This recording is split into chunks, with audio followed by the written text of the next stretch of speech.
Changing the hair color of a person used to be difficult, but not anymore. Open a portrait where you want to change the hair color. Next, turn it into a smart object by right-clicking on the thumbnail and selecting Smart Object.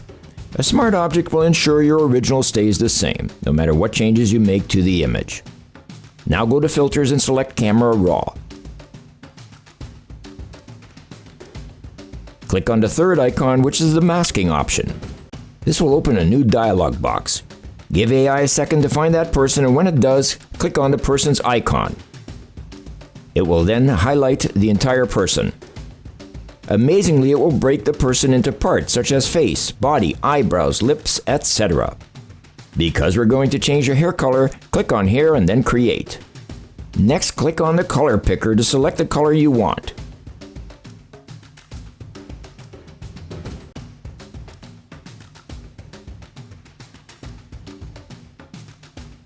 Use your saturation brush to bring it to the desired level and select the color that you like.